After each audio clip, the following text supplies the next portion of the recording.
Right, I'm at the point where I've finished the toe. I've got 50 stitch count on this toe because I'm making a smaller sock here. And I'm ready to start the foot of the sock. Now, the foot, I'm going to make the plainer socks here on this particular video because I'm just going to show you how to do that.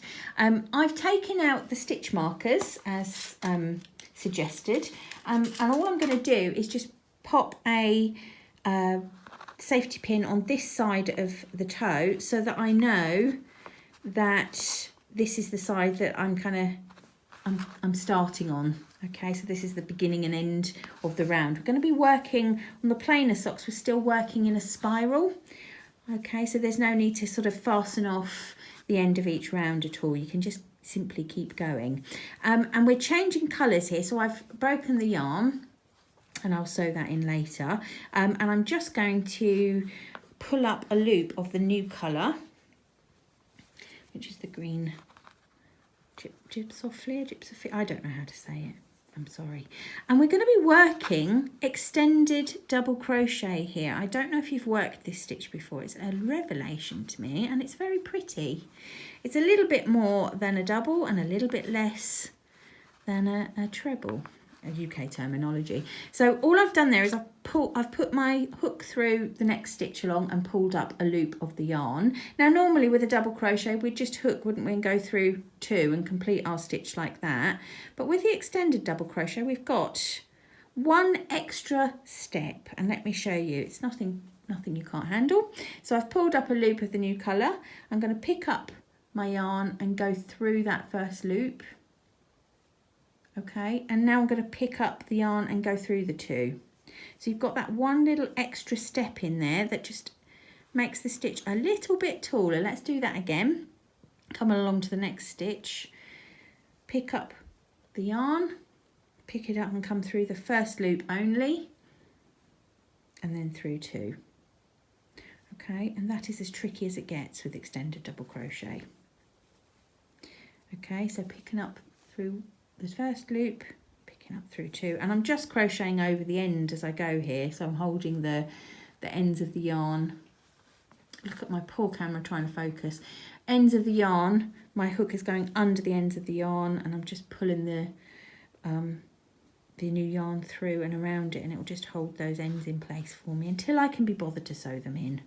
Who knows when that may be, dear viewer. Okay, so that's all we're going to be doing for this is a lovely, lovely, lovely TV project. If you're binge watching a box set or something, you can very happily work around this sock without paying too much attention at all. And that is a blessing, isn't it, at the moment? So I'm just going to work all the way around in a spiral, a continuous spiral. I'm going to get towards the end of this round and show you what I mean by a continuous spiral, just in case you're scratching your head over it. Although you're probably not, because that's exactly what we've just done with the toe. But I'll just show you for the sake of completeness. Right, so I'm coming round to having completed a full round in extended double crochet. It's a really lovely stitch. Last, I think, stitch here. Now you can see the spiral effect happening because my hook is higher than the level of the first stitch we did in this colour. All you're going to do is just carry on. I love me a spiral project because there's just no worry. You can just pick it up and put it down and off you trot. That's it really. And we've got a handy marker here so we know which is our sort of beginning or our front side or whatever you want to call it. So what's not to love about this? Now all you're going to do here for this sock is you're just going to keep going. Now these socks are for you. Keep going until when you pop it on your lovely trotter, you're in line with your ankle bone.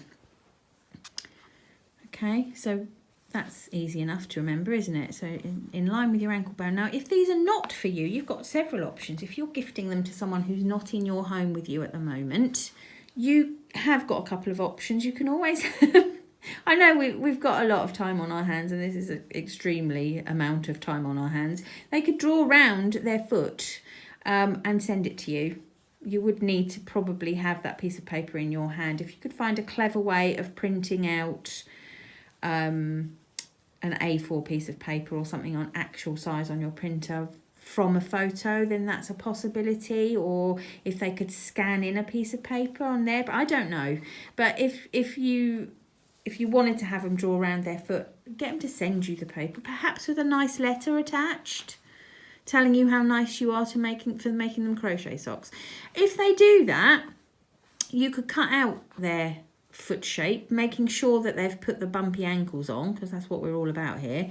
Stick that on a bit of card and stick it in the sock, and then you'll know when you've got to their ankle bone. But quite honestly, you'd probably just use an estimate and Anna's suggestion, wouldn't you, I imagine, because that's much more straightforward. But, you know, if you are going to be regularly making socks for other people, get yourself some templates of their feet, because that's not weird at all.